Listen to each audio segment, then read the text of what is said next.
Bonjour auditeurs et auditrices, bienvenue dans La Ville en pratique, ici Clément Tricot. Dans cette revue de presse mensuelle, nous nous intéressons cette fois au coût de la vie dans les villes taïwanaises. Le nouveau maire de la ville de Taipei a annoncé récemment « Bébé accroché au ventre », une subvention à destination des femmes enceintes pour financer leur trajet en taxi, en indiquant vouloir ainsi soutenir la natalité. Cette annonce a été quelque peu moquée, déjà parce que des subventions existaient déjà, mais aussi pour son manque d'efficacité sur la question de la croissance démographique. Ajoutons qu'une étude sortie récemment souligne les obstacles considérables auxquels se heurtent les employés de bureau lorsqu'ils élèvent des enfants, à savoir la flambée du coût de la vie, la stagnation des salaires ou encore l'inflation du marché du logement. On est bien loin du trajet en taxi pour les femmes enceintes. Nous allons donc parcourir la presse sur ce sujet du coût de la vie, souvent évoqué ici, mais toujours cruellement d'actualité.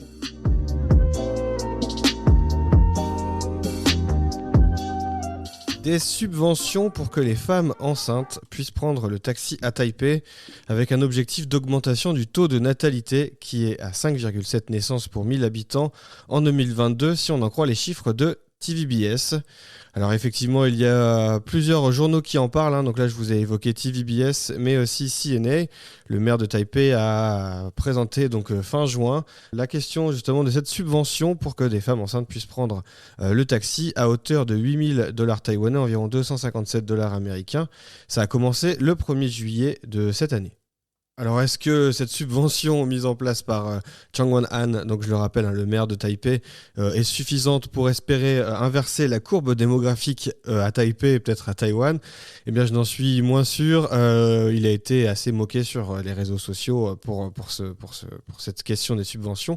D'autant plus que si on reste sur TVBS, la chaîne de télévision, eh bien ils ont cité une étude qui révèle les obstacles considérables auxquels se heurtent les employés de bureau lorsqu'ils élèvent des enfants, à savoir donc la flambée du coût de la vie, la stagnation des salaires ou encore l'inflation du marché du logement.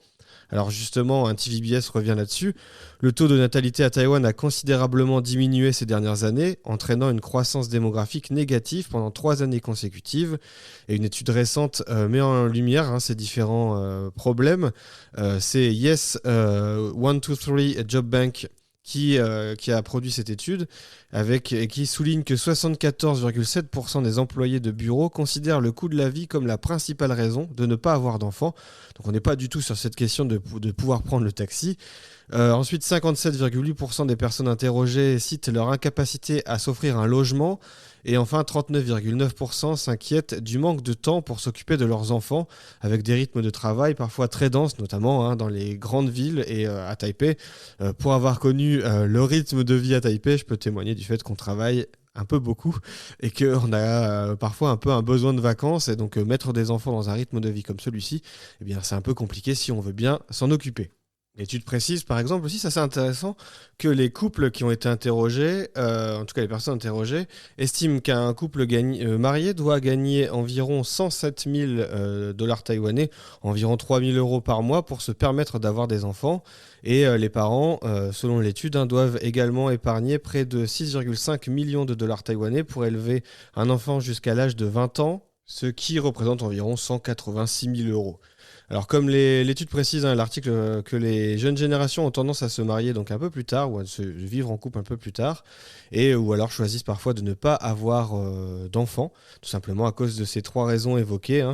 Et dans l'étude, une employée déclare même qu'elle se sentirait stressée à l'idée de devoir subvenir aux besoins d'un enfant, tout en payant des prêts après avoir acheté un logement, et que par conséquent, avoir des enfants n'est pas dans sa priorité.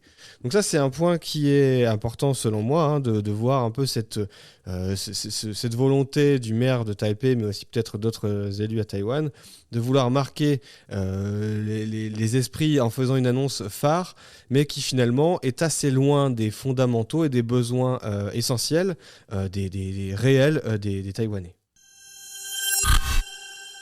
On va rester sur cette question du coût de la vie avec cette fois-ci un article de CNA qui revient sur non pas les difficultés directement sur les villes, mais sur la question des salaires. Je vais l'évoquer très rapidement pour qu'on comprenne aussi la difficulté pour des Taïwanais de se loger.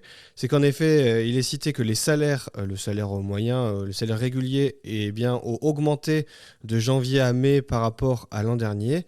mais que les revenus totaux eh bien, ont plutôt tendance à baisser. Effectivement, selon l'article de CNA, toujours, hein, vous savez que vous trouvez les articles sur la page de cette émission, eh bien, il précise que le salaire augmente, mais sauf que les Taïwanais travaillent peut-être un peu moins en heures supplémentaires, etc. Et que donc, quand on cumule les revenus, eh bien, finalement, par rapport à l'année dernière, ils sont inférieurs, ce qui rajoute peut-être un peu de difficulté sur ces questions d'accès au logement, etc. Alors plusieurs choses ont été évoquées. Il y a eu pas mal de projets, de questions sur la question du logement et des efforts faits un peu par le gouvernement pour essayer de prendre en charge cette question. On a envie de dire que ça arrive peut-être bien tard pour les deux mandats de Tsai Ing-wen, à savoir 2 fois 4 ans. Je le rappelle, en janvier prochain, il y a les élections présidentielles. Et donc là, la présidente sortante, Tsai Ing-wen, ne pourra pas se représenter. Et il y a donc 3 candidats qui sont en lice, à savoir Lai Ching-te du Parti démocrate progressiste, le parti au pouvoir, Ko Wen-je du Parti du peuple taïwanais, donc ça c'était l'ancien maire de Taipei, et on a aussi Hou Yu-yi qui était l'ancien maire du nouveau Taipei qui lui représente le Kuomintang. Alors l'article dont je vous parle là tout de suite, il s'agit du fait que le cabinet a approuvé un projet initial d'augmentation d'une taxe sur les logements. Alors ça c'est une nouvelle fois l'agence centrale de presse taïwanaise qui le rapporte. Ce projet vise à augmenter la taxe annuelle sur les logements vacants en passant de 2 à 4,8% dans le cadre d'un plan visant à freiner ou en tout cas à réguler la spéculation immobilière à Taïwan. Ça date d'un projet d'abord présenté par le ministère des Finances, nous rappelle CNA. Et aussi une chose qui est à mon sens encore plus intéressante, c'est une proposition qui exigerait que la taxe concerne aussi les propriétaires qui possède plusieurs logements vacants dans différentes parties de Taïwan. Alors ça c'est intéressant, ça veut dire que pour l'instant, dans la situation actuelle, d'après ce que nous explique CNA, en gros, pour être concerné par la taxe, et notamment sur le fait de disposer de plusieurs logements, eh bien, la taxe ne serait plus comptée par rapport au nombre de logements dans une super municipalité, par exemple, mais bien par rapport au nombre de logements que possède un propriétaire à l'échelle du pays. C'est une petite évolution sur cette question de la propriété immobilière. Il y a aussi une chose qui m'a marqué, c'est encore un article c'est Focus Taiwan, sur la question de la réforme de la taxe foncière qui a reçu un accueil mitigé de la part du secteur immobilier. Alors forcément, comme on pouvait s'y attendre, quand une taxe est proposée par le gouvernement, eh bien, le secteur immobilier a plutôt tendance à ne pas y être très favorable. Ce n'est pas très étonnant. Rappelez-vous, on avait évoqué dans une ancienne revue de presse le fait que certains représentants de promotion immobilière allaient jusqu'à évoquer le besoin de respecter la démocratie, car effectivement, quand on est dans une démocratie, selon eux, il ne faut pas taxer le secteur immobilier sous peine de prendre de trop taxer les propriétaires et donc de ne pas préserver la liberté, etc. Ça, c'est un point de vue qui a été parfois évoqué et ça me fait toujours personnellement un peu rire, cette question d'aller chercher la notion de démocratie pour refuser une taxe quand on est multipropriétaire immobilier. Alors voilà, c'est un débat, mais en tout cas, sachez que cet argument existe parfois. Et bien ici, cette fois, un peu la parade qu'ont essayé de trouver les représentants du secteur de l'immobilier pour refuser ce fait que taxer les propriétaires qui disposent de nombreux logements, eh bien, c'est de dire que ce n'est pas équitable. Cette fois-ci, ils ont cherché la notion d'équité en expliquant qu'une personne qui disposerait de 4 vieux logements serait peut-être plus taxée qu'une personne qui ne disposerait que de 2 logements mais de luxe. Et donc, finalement, ce ne serait pas tout à fait équitable sur cette question-là.